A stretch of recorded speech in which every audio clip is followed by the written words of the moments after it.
ایک شخص بازار میں ایک غلام خریدنے کے لیے گیا اور دیکھا کہ بازار میں ایک شخص غلام بیچنے کے لیے کھڑا ہے اور کہہ رہا ہے کہ یہ غلام بڑی ہی خوبیوں کا مالک ہے، اچھا درزی ہے، اچھا معمار ہے اور اچھا لوہار ہے، ہر فن جانتا ہے اور کئی زبانیں بول سکتا ہے، مگر اس میں ایک عیب ہے کہ یہ جھوٹ بہت بولتا ہے۔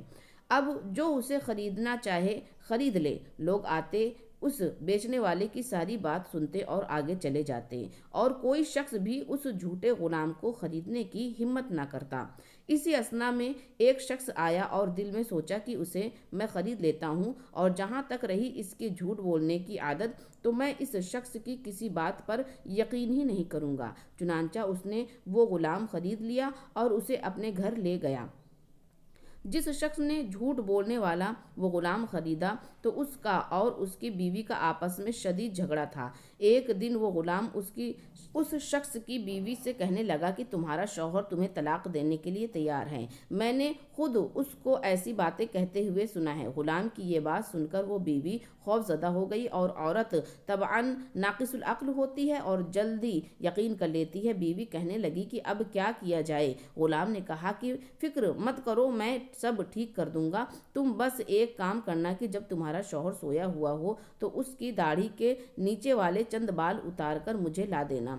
ان بالوں میں ایک ایک ایسا وظیفہ کروں گا کہ وہ تمہیں کبھی طلاق نہیں دے سکے گا۔ بیوی اس کام کے لیے تیار ہو گئی اور اس نے ایک استرا بھی تیار کر لیا۔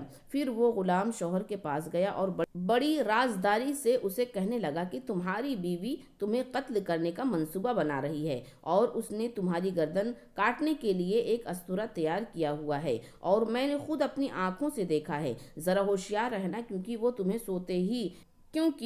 تمہیں سوتے میں کسی بھی وقت قتل کر سکتی ہے۔ غلام کی یہ بات سن کر شوہر کے دل میں بدگمانی اور خوف بیٹھ گیا۔ پھر ایک رات جب وہ سویا ہوا تھا تو عورت آ کر استورا سے اس کی داڑھی کے نیچے والے بال کاٹنے لگی۔ شوہر اٹھا اور طیش میں آ کر اسی استورے سے بیوی کو قتل کر دیا۔ عورت کے گھر والوں کو جب یہ بات پتہ چلا تو آئے اور انہوں نے شوہر کو قتل کر دیا۔ یوں سارا گھر تباہ و برباد ہو گیا، کیونکہ نہ تو بیوی نے جھوٹی خبر تحقیق کی اور نہ ہی اس کے شوہر نے غلام کی بتائی ہوئی بات کی تحقیق کرنا گوارا سمجھا۔ دوستوں، آج ہم سب بھی سنی سنائی بات پر یقین کر لیتے ہیں، اور ہم خود بھی گنہگار ہوتے ہیں، اور جہاں تک ہم پہنچاتے ہیں وہ سب بھی گنہگار ہوتے ہیں۔ اللہ تبارک و تعالیٰ سے دعا ہے کہ اللہ تبارک و تعالیٰ ہم سب کی حفاظت فرمائے۔